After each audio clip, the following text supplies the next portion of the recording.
Good morning and welcome to this place.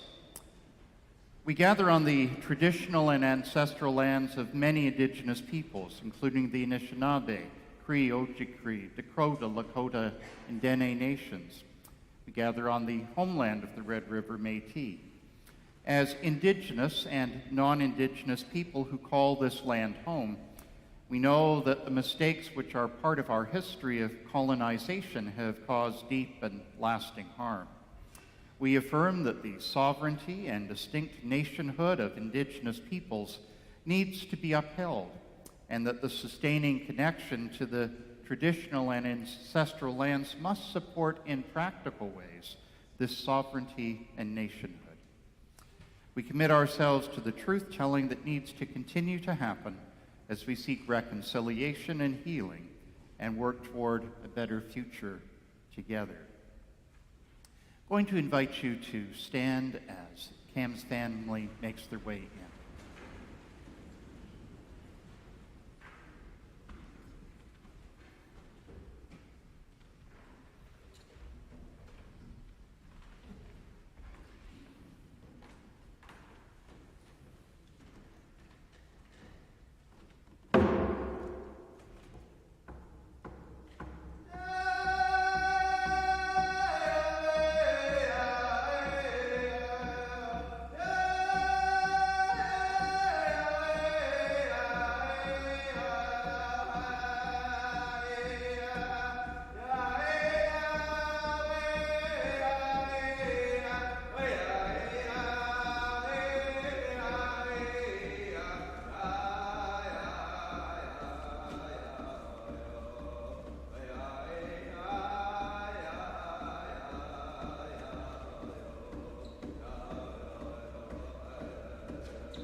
After someone has died, it's natural to want to come together, to uphold and comfort and lift one another up in our grief. We also need to come together, though, to celebrate that person's life. Today, it's not Cam's death that we're marking, but rather the life that he lived and that he shared with each one of us in this place. You knew Cam. You loved him. You respected him. He was an important part of your lives. He was and always will be dear and important to you. That's why it's important not to let the shadow of his death obscure the living person who touched us so many ways and so many times. It is because you loved Cam and he loved you that your hearts may ache, but you know that for all of your pain, you would not have given up the opportunity to have had Cam in your lives. Therefore, may our time this morning be a time to affirm the kind of life that Cam lived, and a time to celebrate the life that he shared with each one of you. May our Creator search our hearts that in pain we might find comfort, in sorrow, hope, and even in death, the possibility of a new and renewing life. I'm going to invite you to stand as you are able as we sing together our first hymn today, I Was There to Hear Your Warning Cry. It's number 644 in the hymn book. The words will also appear on the screen.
Please be seated. It's been said that we give the most worthy honor and tribute to our friends and loved ones if we never say or even remember that they are dead, but rather that they lived. Later this morning, there'll be an opportunity for us to gather around tables in the church hall adjoining to share stories and memories of one another with Cam and the way he touched our lives. But at this time, some of those who knew and loved Cam best would like to share their thoughts with us all.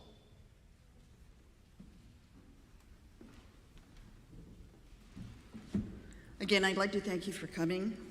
It's an important time for us to share our memories of Cam.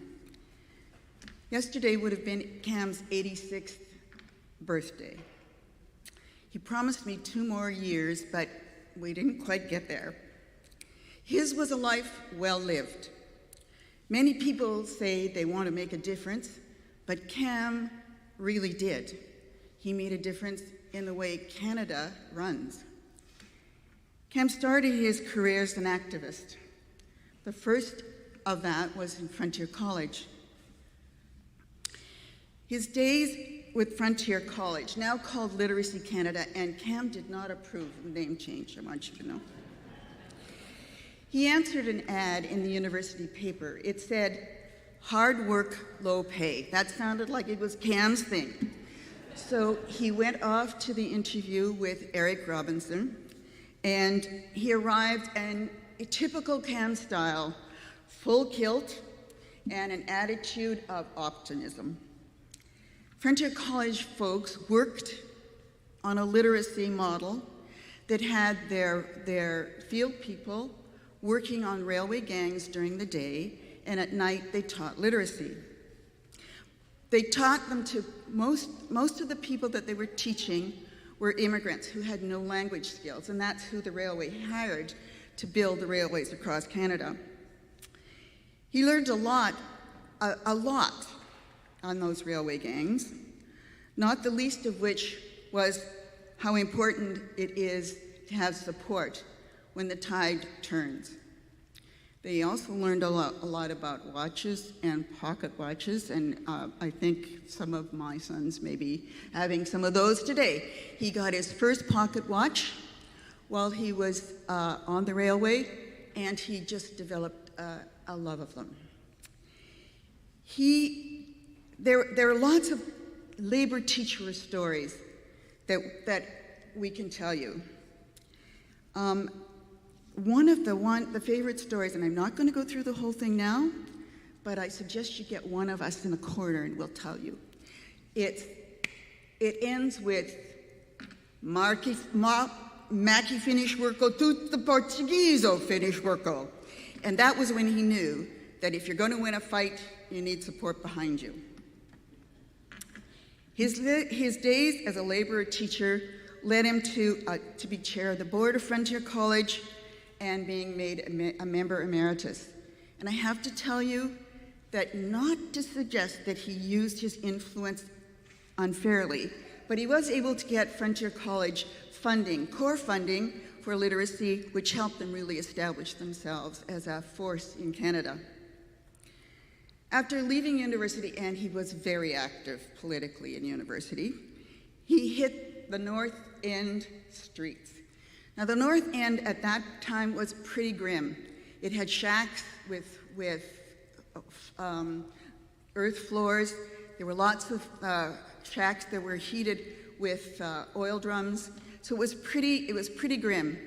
And he organized one of the first marches on City Hall, and he was very proud of the fact that he got all of the religious leaders in the North End, and if anyone comes from the North End, we know there are lots of them, to march together with them. And they actually changed public housing, and a very important thing that happened. So he was really quite pleased with that, and he tells lots of stories about it. He was then recruited to help be part of the management group that organized Prime Minister Pearson's War on Poverty, and he was one of the people that was involved in the youth section of that. Now, we have to understand that this was a very different time. It was a time of optimism, and what they said was, the youth of Canada are on the move. And what government wanted to do was channel that energy into a very positive way. And so they had an experimental program that was called Opportunities for Youth, OFY. Now, many of the programs that CAM ran had acronyms. They were OFY, LEAP, and my son suggested that I should say the full name because nobody would know what that meant. So thank you for that, Christopher. And as Ken said to me, when Cam's obit came out, he said, those were heady times. You know, people didn't realize we thought we were going to change the world, for better, of course. But Cam believed that and believed that to the very end. Projects for OFY ranged right across the country, but it was the first glimmerings within government of what reconciliation should and could be. The OFY programs and then the Company of Young Canadians, they organized not only youth, but they funded a number of Indigenous projects. The National Film Board, we call it Indian then, Indian Film Crew was funded by it. There was a group that was called, I think that was only called by them, and Phil can probably give you a little bit of background here, but they called themselves the Company of Young Native Canadians. And it had some pretty impressive people involved in it. You know, Phil Fontaine, Jeanette Corbier, who became the woman who took the rights of women to the United Nations. You know, Duke Redbird, any of you have old albums, Willie Dunn, but they were people who were just becoming leaders and became great leaders for us all. He then ran opportunities for youth, the local initiatives program, local employment assistance program, the alphabet programs. They were innovative programs that put Canada on the map. We became a leader in innovative programs, and Cam was a rock star. The Time magazine quoted him as saying, "The trouble with giving money to kids," because what happened in those programs is that the money was given to kids. Kids chose what they were going to do. The money flowed directly to the kids, and they managed it. So he said, the trouble with giving money to kids with no strings attached hits a raw and quivering nerve in most people, older people. And then Southern News Service said, if the objective is to develop the capacity of kids in a worthwhile way, then even the failures can be valuable experiences. It's a cheap investment in the education of 27,000 people, and that's a hell of a lot of jobs created in 2 months. I love the next one.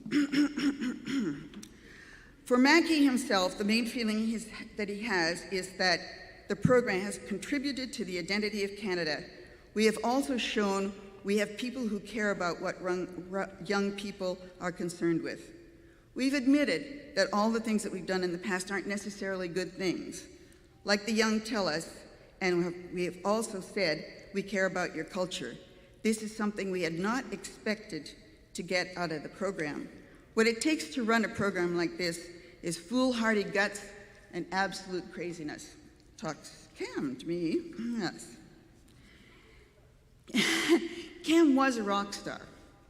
He was invited to Washington to talk to them about what our job creation programs had done. He even met the president, albeit a lesser president, Gerald Ford, but nonetheless, it showed that the world was listening to what Canada had to say.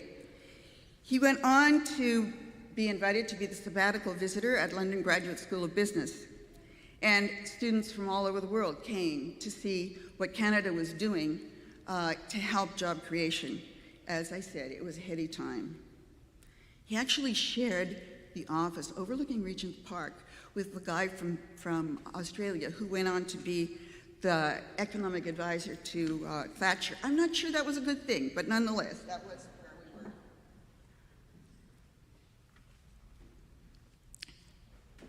He went on to run the Association of Universities of Northern Studies and the Native Economic Development Program, which brought us back to Winnipeg.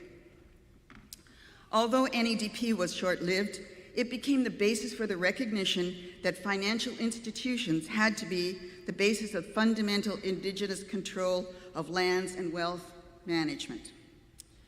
He used his time as ADM Indian and Northern Affairs to continue the recognition of Indigenous people controlling their own destinies, appointing respected Indigenous leaders to run the regional operations and closing most residential schools. He was an honorary member of the Peguis Band. Having left the federal government, the second phase of his career, he was a collector of people.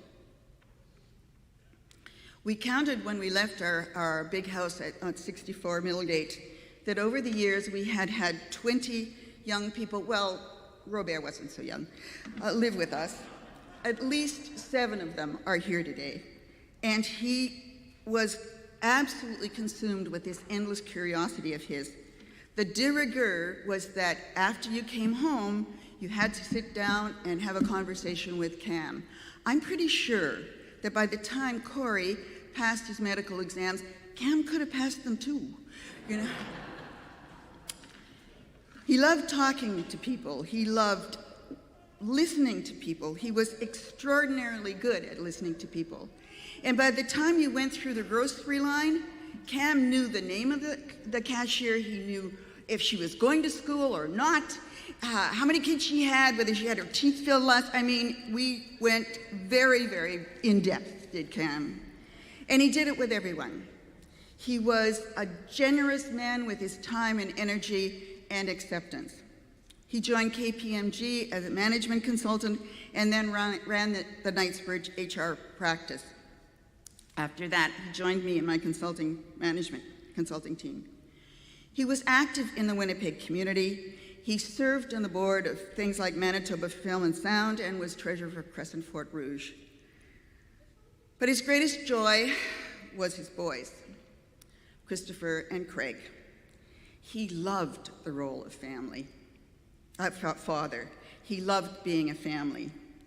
Later, the grands were his reward for having reached his sage years. He had a special relationship with his oldest granddaughter, to whom he told war stories, but he had special relationships with each one of them, listening to them and identifying things that were important to them.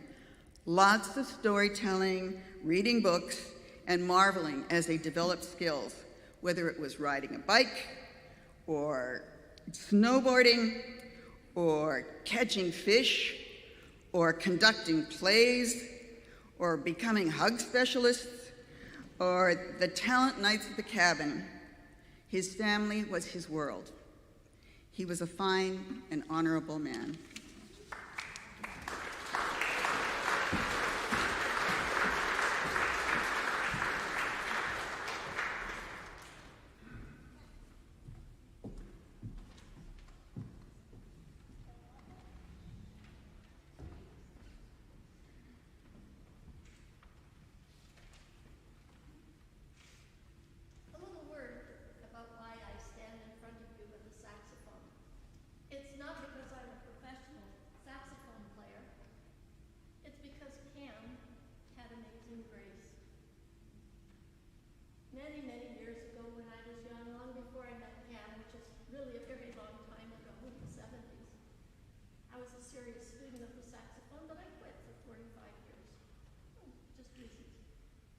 When I decided to pick it up again, so many years later, Cam was one of the first people who said, "Oh, what a great idea.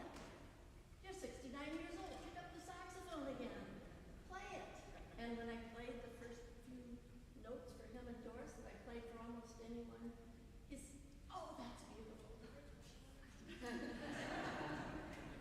But Cam had that amazing grace living through him that I'm sure touched everyone here.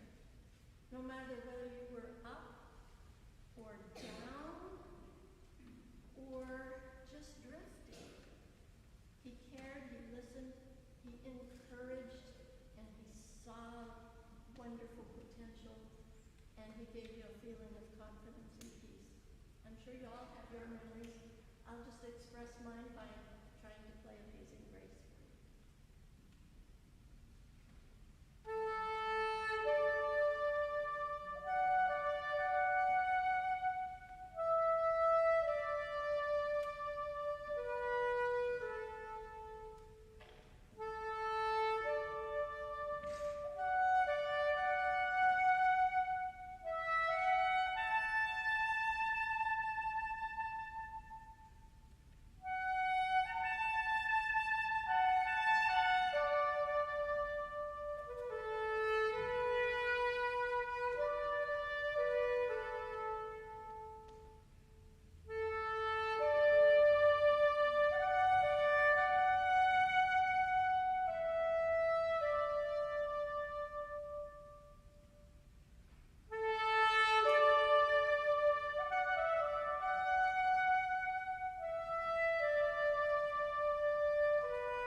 Hello, everyone. I'm Chris. I'm Cam's oldest son. I wanted to say a few words about him today, but I'm only going to say a few for two reasons. First of all, I've read the notes for my brother's speech, and it's tremendous. And it's also a little bit long. So we'll make space for him.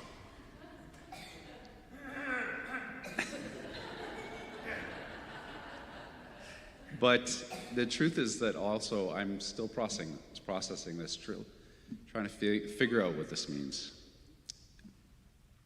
Doris, May, Craig, and I were with Cam in the giant outdoor tent that the Ottawa Civic Hospital uses as overflow space for the emergency department when he finally passed.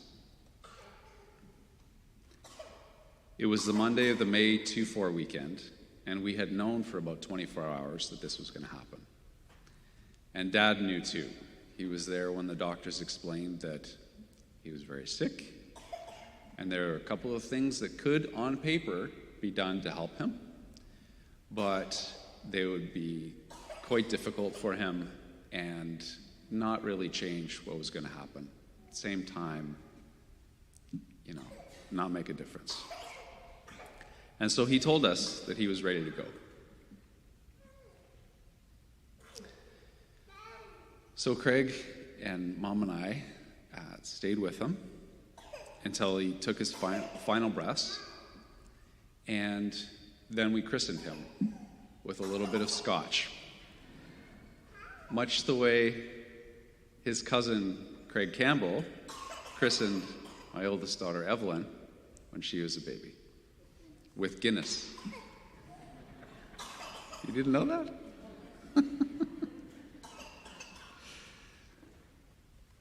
So I know that his mind is gone, and I know that his spirit has left his body. But I still reach for my phone to call him when something interesting happens in the world, because I know that he would have something really insightful to say about it. And I still think of him as just out of town, and maybe we can visit him soon. As if he'll be there at Christmas, because of course he will. He's always been there at Christmas. Newspapers, walking sticks, pocket knives, talking nicely to janitors and secretaries, chatting with people in the grocery line, taking pride in your craftsmanship, CBC radio. These are some of the things that Dad taught me, and they still resonate with his energy for me. So how can he be gone? These things are still here. Okay, maybe not newspapers, they're kind of on their way out. And if Pierre Poilievre gets elected, CBC radio is gone too. But aside from those things,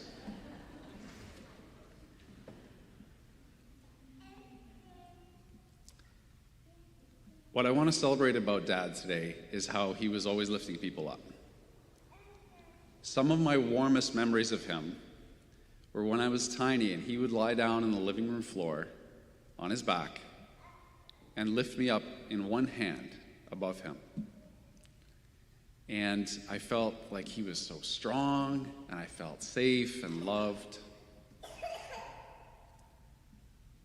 I remember clearly one day when he told me with a smile that I was getting too big for him to lift up with just one hand anymore.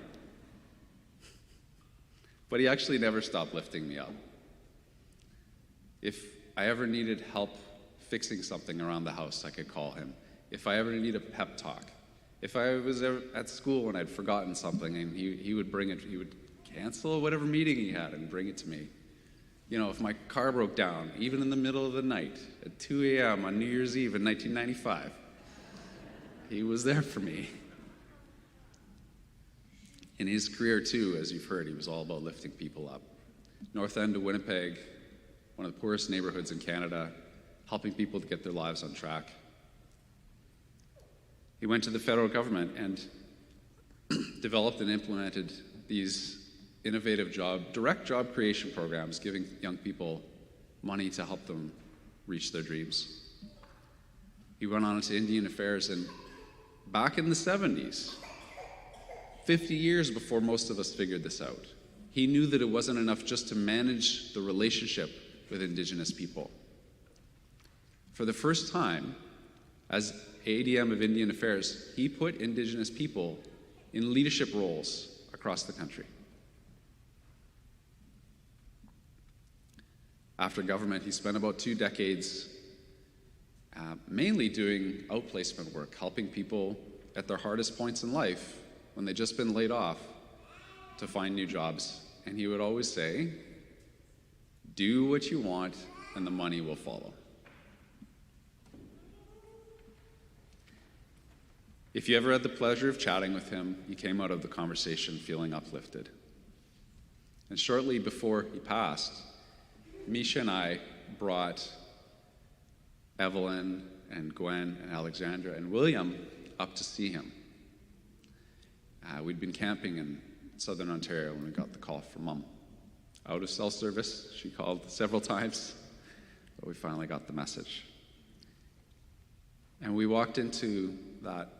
It was actually a beautiful tent. I mean, as far as tents go, this hospital tent in Ottawa was quite nice. And Dad took one look at William, and he said, now there's a bouncing baby boy. And it lifted my heart up, and I know it lifted Misha's heart up. And I know that if he could have, he would have taken William in one hand and lifted him up above him, and William would have felt that his grandpa's so strong, and he would have felt loved and safe.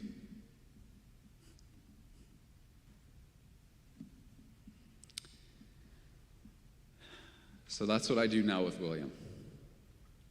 I lie on the living room floor on my back, and I lift him up. And he's almost 15 months, and I'm barely able to hold him with one hand now, but I try. And I hope that he feels loved and safe and uplifted too. And it's pretty special for us that he lived to see William born last September.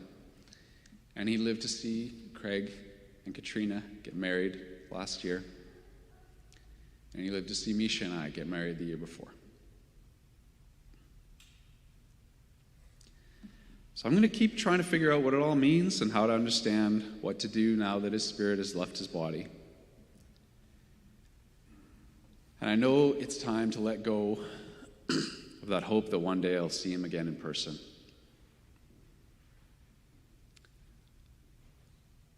But in my heart, and in many of the hearts here today, his wisdom still lives, and his perspective is still important, and his uplifting energy is still felt.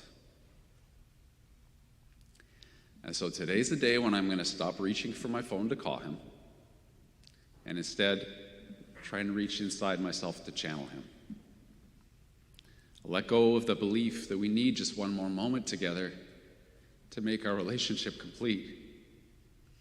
And try and accept that life is inherently incomplete and it's inherently imperfect. And that I actually have everything that I need from him right here inside of me. Thank you.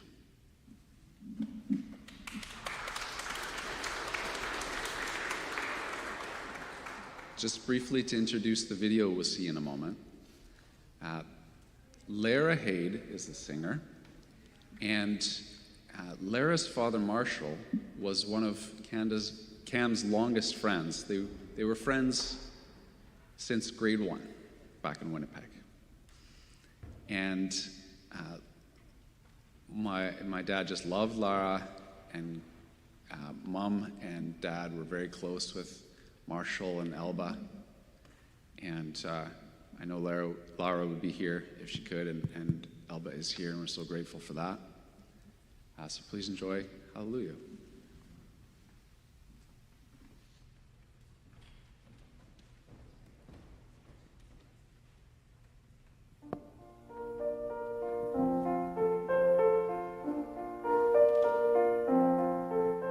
Well, I've heard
I'm pleased to be doing this reading this morning called Miss Me, But Let Me Go. When I come to the end of the road and the sun has set for me, I want no rights in a gloom-filled room. Why cry for a soul set free? Miss me a little, but not too long, and not with your head bowed low. Remember the love that we once shared. Miss me, but let me go. For this is a journey that we must all take, and each must go alone. It's all a part of the Master's plan, a step on the road to home. When you are lonely and sick of heart, go to the friends we knew, and bury your sorrows in doing good deeds. Miss me, but let me go.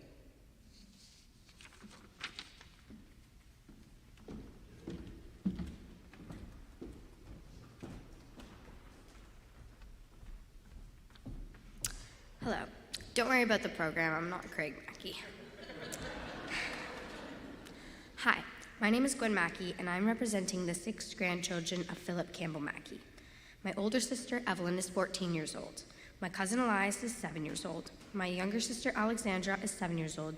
My cousin Emmett is 6 years old. My younger brother, William Campbell Mackie, who is part named after my grandpa, is 15 months old. My grandpa was the best grandpa ever. He was such a sweet, kind person that always cared. He was a listener and a teacher. He always had a special and interesting story to tell you. But if you had a special and interesting story to tell him, he would always listen. Whether the story he was telling you was sad, funny, happy, joyful, or took 1 hour for it to be done, it was always very interesting. My favorite ones, which my grandma kind of explained, were the times that he worked on the railroad. These were my favorite ones because they were always so different from how he lived his life and were so intriguing to hear about. He was teaching Portuguese immigrants who worked on the railroads to speak, write, and read English. There'd be hilarious stories like the times where the Portuguese workers would stand up for my grandpa and make sure he didn't get fired. These were always my favorite. The last thing I want to mention about our grandfather is that he's everything you want in a grandfather. He was kind, sweet, a listener, and a teacher. I could not have asked for anything more for him. Thank you.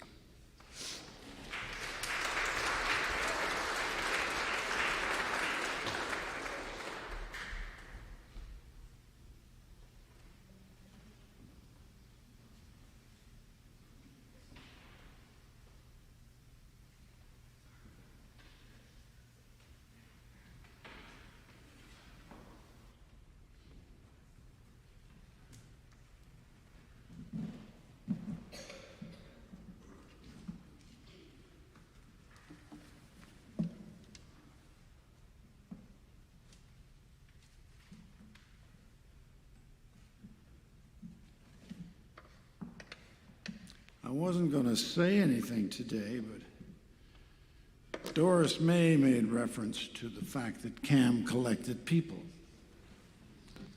Unbeknownst to myself and Nikki, it appears that we were part of the collection, albeit somewhat remotely. When we moved to Winnipeg 25 years ago, Nikki and I had a brother here, but we didn't know anybody.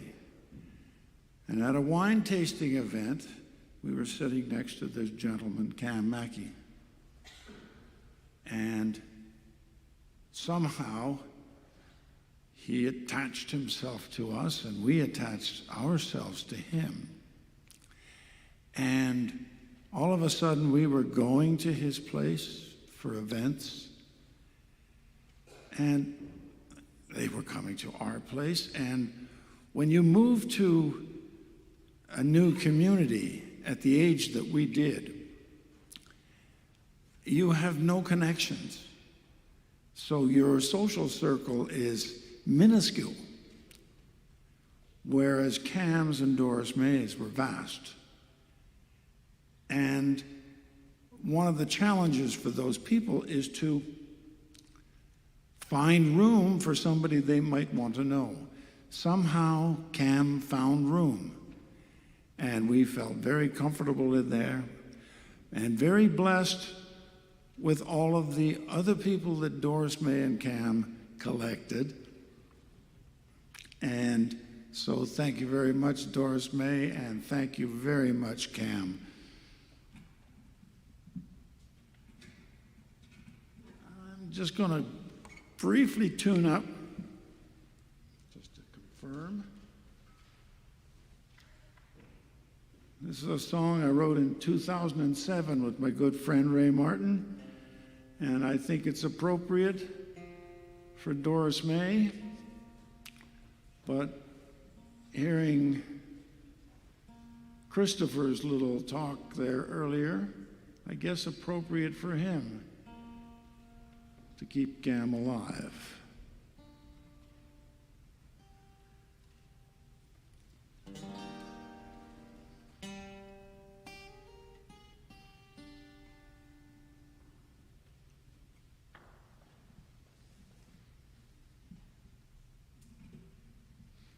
I think I'm in tune.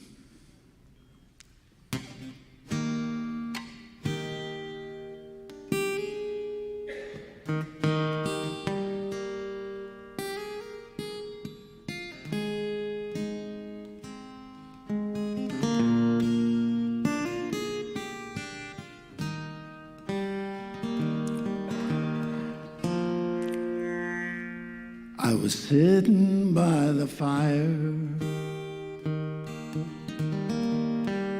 when the storm came rolling in. There were drifts up to the windows. That's when it started all again. A whisper on the staircase. I hear footsteps on the floor. I can feel you here beside me, but I can't touch you anymore. How I used to love a snowstorm. We'd cuddle up inside and stay warm. The wind was howling at our door. Nothing better you could wish for. I loved you in the springtime. I loved you in the fall. And I always loved our summers. But I loved a snowstorm most of all.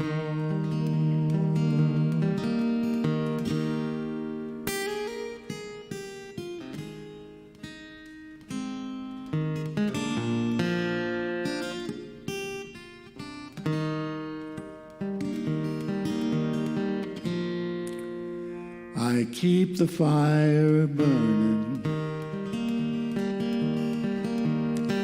and the seasons come and go. I thank God for the winter, and I always pray for snow.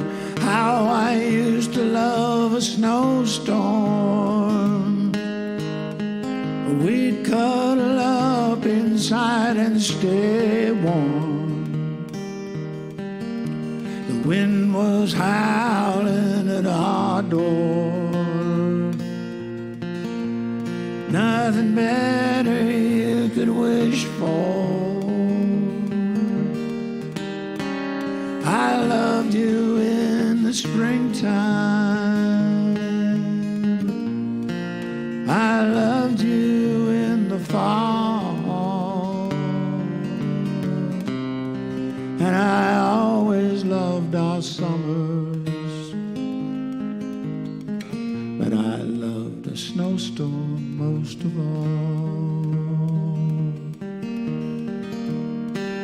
I always always loved our summers, but I loved a snowstorm most of all.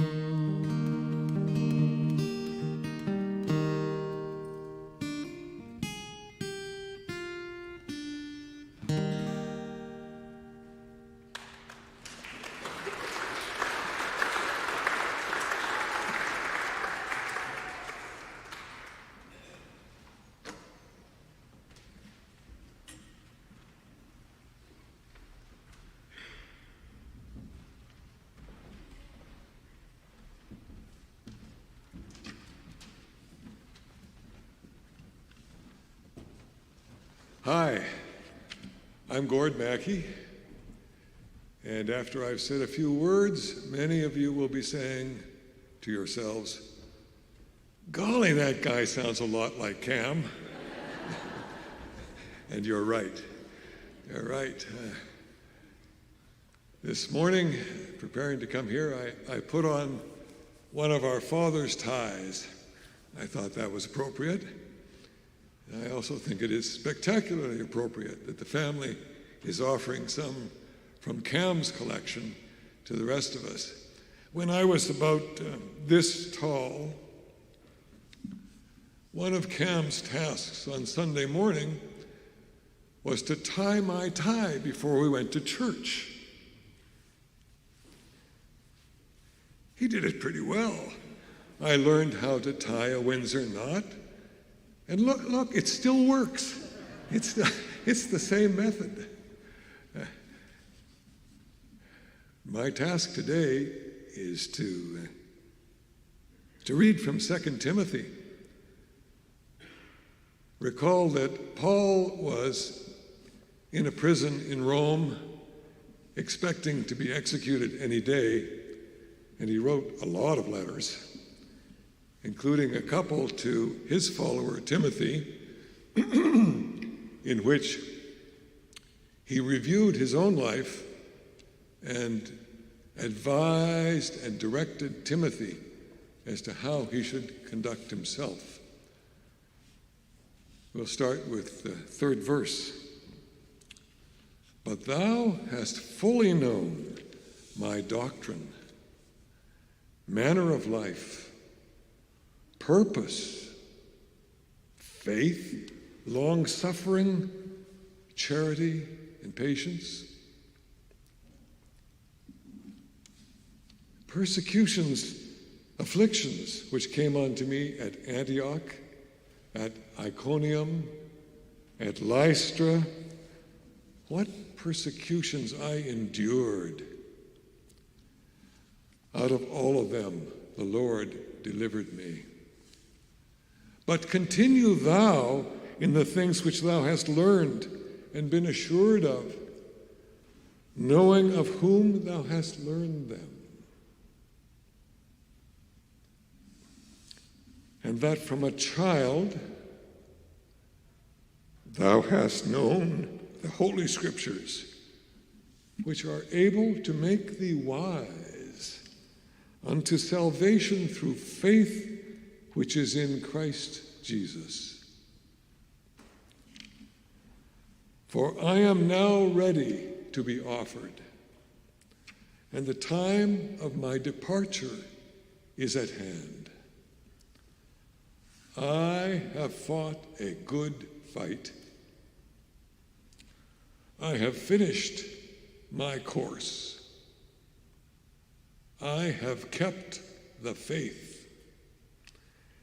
Henceforth, there is laid up for me a crown of righteousness, which the Lord, the righteous judge, shall give me at that day. And not to me only, but unto all them also that love his appearing.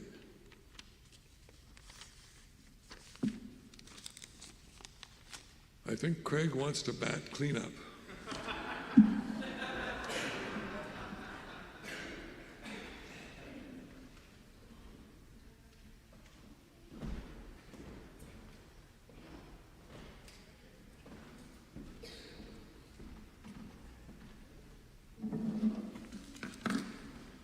That wasn't a short speech, Chris.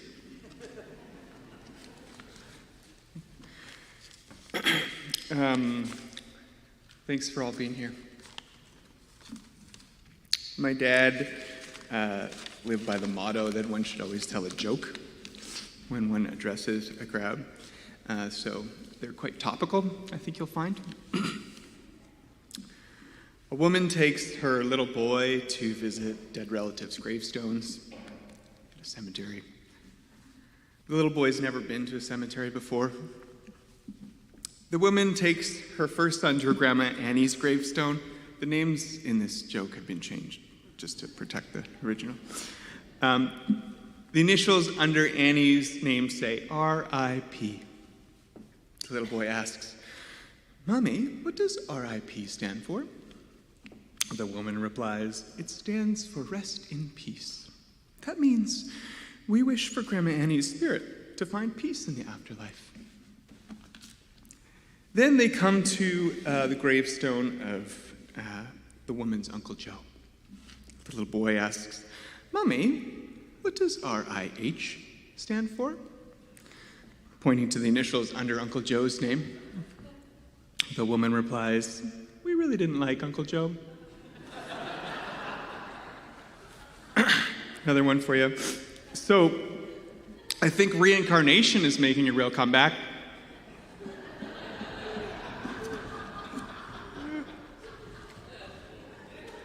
Okay. I think Dad would have liked today, the music, the words. Laura made me cry profusely. I tried to find a theme for today, so I came up with two: reverence and irreverence. We used to go on walks through the forest with him, Chris and I. At our family property in Quebec, there were no recognizable trails in the forest, just perhaps an old trail that was cut 30 years ago or a marking on a tree by a hunter to find their way. There was just beautiful old trees and moss and rock. I remember my dad taking us way up the lake and showing us an old golden birch tree that had somehow survived the last time a forest fire had come through about 100 years before. There was a hole in the middle of the trunk that a small child could walk through. This was his favorite. There's the point with its perfect rock to sit on. He always wanted to build a cabin there. It's a perfect view of the lake. As he got older, he was unable to make these hikes. And so whenever I would head out, he'd always say, "Craigo, say hi to my old friends for me." The rock, the tree, the mossy cliffs. How one sees the earth, the stories one tells, the relationship one has to their environment, this shapes our mind, our worldview. How could you feel alone, ever feel alone, if you could relate to a tree or a rock as your friend? How could you not feel connected if your friends are all around you all the time? This is reverence. Near our cabin, my dad constructed a small sign, a warning to ward off an unmonitored brush cutter if they came too close, nailed to a tiny post about 2 feet high on 2 pieces of tongue-and-groove pine paneling that he found in our basement, written in Sharpie, next to a moss-covered stump, read, "Young Cedars!" exclamation mark. I can only imagine the analogous sign would be, "Slow down, children playing. These are our children. We must protect them." I looked for the cedars, and all I could find was a mossy stump, so something else is going on there. My dad always tried to instill in my brother and I a sense of awe in the vastness of the universe.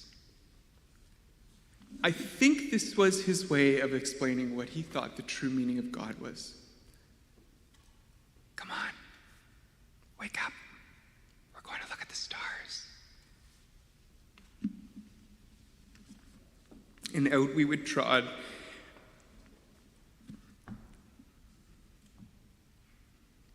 And sit on his lap, Lake Winnipeg. Just look up at the Milky Way.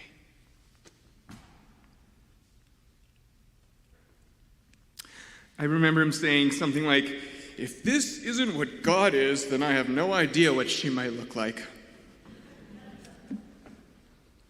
But God truly wasn't something out there. I think he was talking about a feeling rather than an entity. The feeling inside that you're small and significant. That you're connected but tiny. The feeling comes from an open heart and an open mind. Reverence. We're made of stardust and love.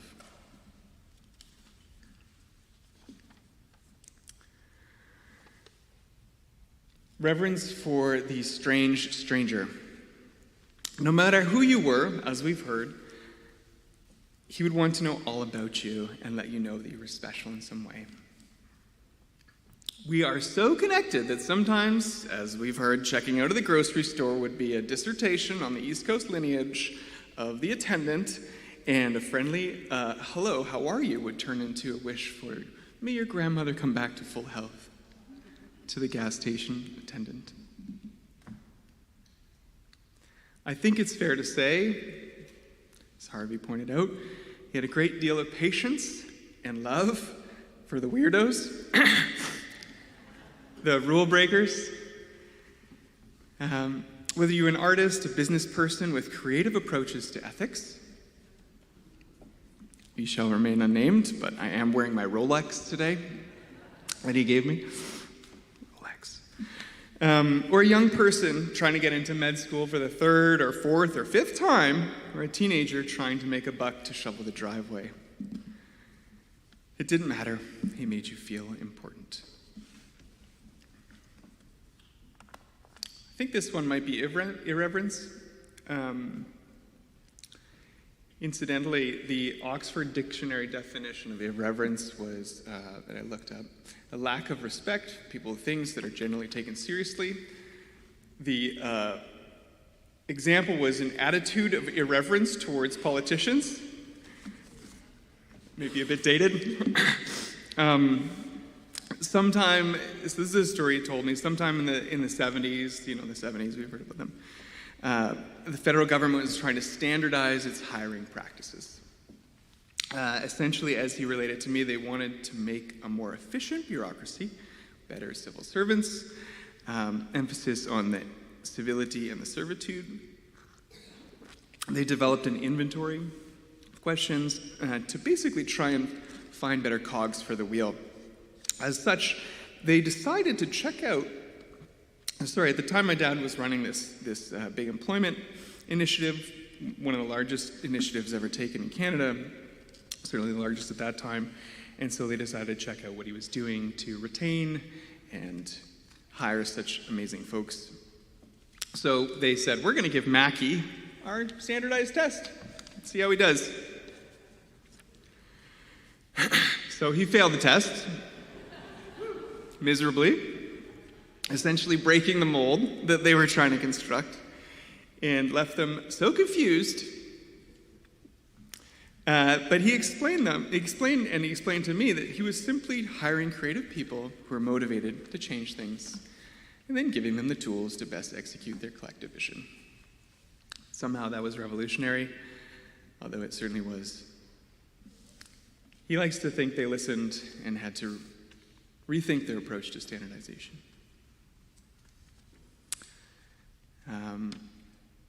The levity of mortality. The levity of mortality. My dad perhaps had the most irreverence for his own health, although he lived a fairly healthy life. I think it stemmed more from a desire for ease for others, not to worry about him. He told me about getting screened for heart failure in his 50s, the doctor asking him, so, Mr. Mackie, when did you have your heart attack? And he said, what heart attack?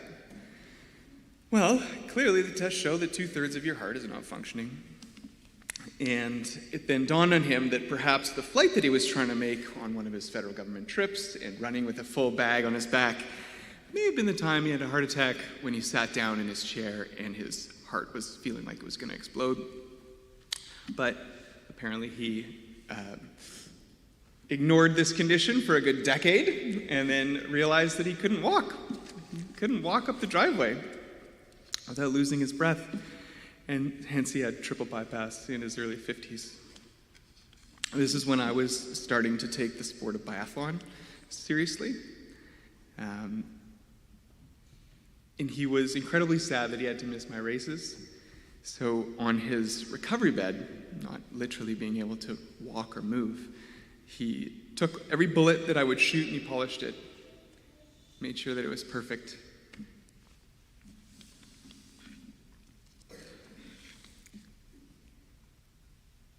That was his way, you know?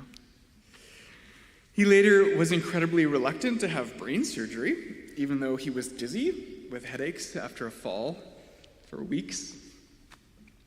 And having turned down the offer of the residents at the Ottawa Hospital General, but then followed by convincing, if not stern talking from another doctor, Dr. Chris Mackie, I found myself sitting in the surgical prep room, helping him remove his clothes for the surgical gowns, and with a slight grin, he admitted perhaps it was a good idea that he get the brain surgery because his left hand had stopped working. Perhaps. And then there was the time he thought he was just putting on weight, when in fact it was a football-sized tumor that was growing inside his stomach and had to be removed. Despite this being a life-threatening procedure, he was elated that the surgeons, particularly the young resident who had removed the tumor, were all very excited that it was categorically the largest tumor they had ever removed, showing him pictures, them all sharing in the fantastic accomplishment of him growing it and them delivering it to the world. Such a phenomenal specimen. Where's Corey? Yeah, you remember that, Corey. And Carly, too. She was there. So, as such, my father aged gracefully, with grace, mostly, according to Doris May. And I have this inscription on this watch that he was given for his 50th birthday. I'll read part of it. The other part shall be unread. 50 years and getting better. Slowly getting better. Hopefully by now he's good. So anyways, he aged gracefully. And because of all of these miraculous medical achievements, including the later addition of a pacemaker, he quite authentically wished to donate his body to medical science upon his death. And quite humorously, with the irreverence of a man at peace with his own mortality more than most, joked, "I'm going to get a tattoo across my chest," which had the markings of an open heart surgery, that says, "Some parts missing. Good luck." Of course, the intended audience was the med students and researchers that would be operating on his body post-mortem.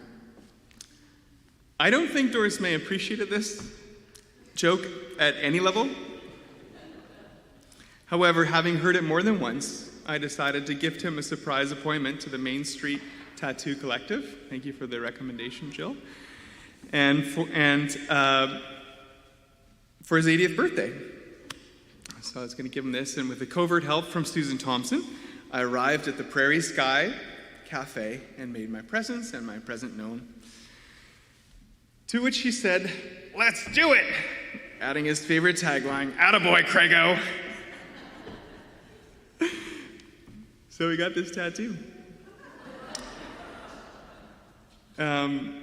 Flash forward about 4 or 5 years, and at the Ottawa General Hospital again, he was given the palliative diagnosis. Well, he wasted no time removing his gown, showing every intern and nurse and doctor and resident his tattoo.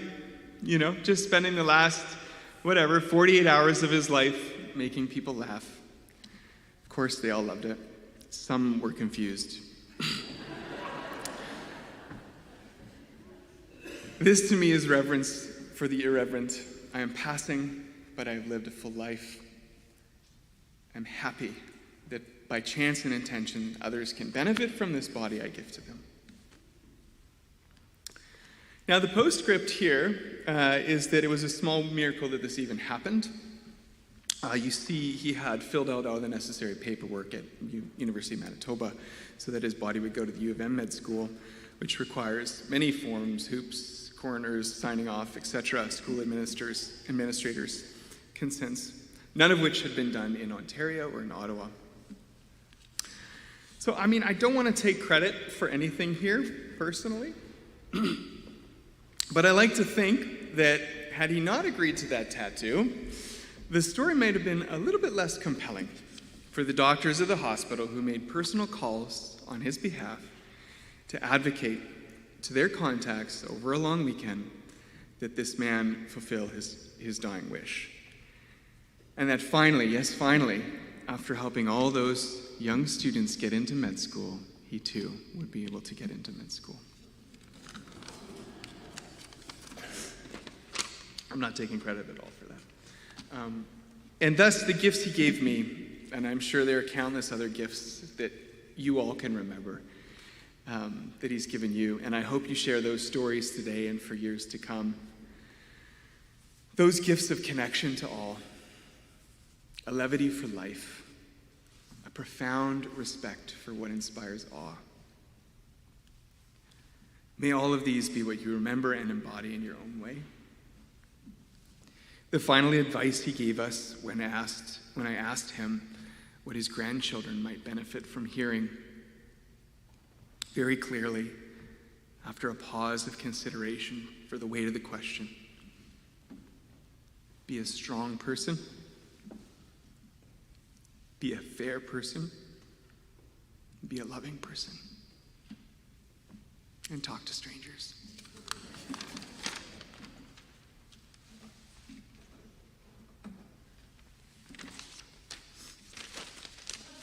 You can clap now if you want.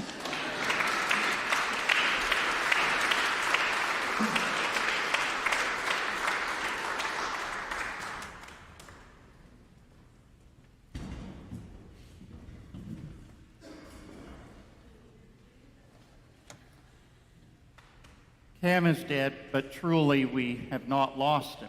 He is indeed with us yet, and rises up on wings like eagles. I'm going to invite you to stand as we sing together our next hymn, She Comes Sailing on the Wind, and the words will appear on the screen.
Death may extinguish life, but it does not extinguish love.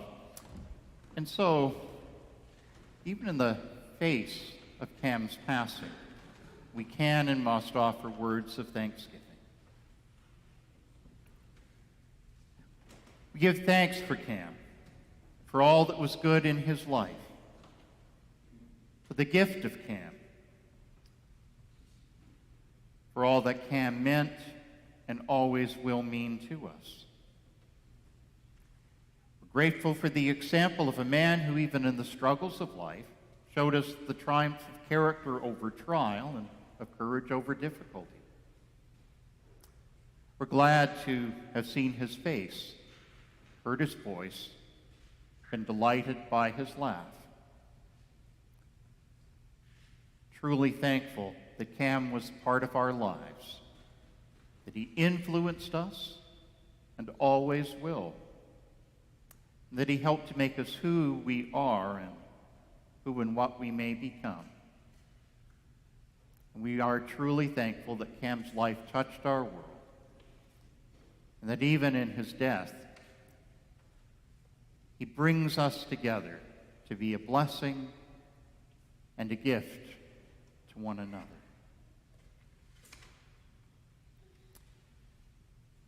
At the conclusion of our service today, it is the hope of Doris May and her family that as you make their way forward to greet them, that you would precede them into the reception room and take your opportunity to share food and conversation around tables.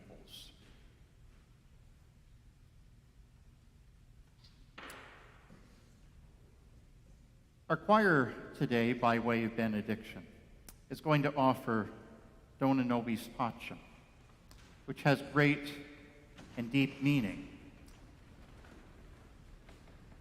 As Doris May recounts, Christopher, Craig, Doris May sang this together as Cam passed. They sang it again later at a private family ceremony in Quebec. A blue heron had flown into the bay just as they began. And as they sang Dona Nobis Pacem, the heron flew away.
In the spirit of love, we have gathered in this place today. In the spirit of love, let us now depart.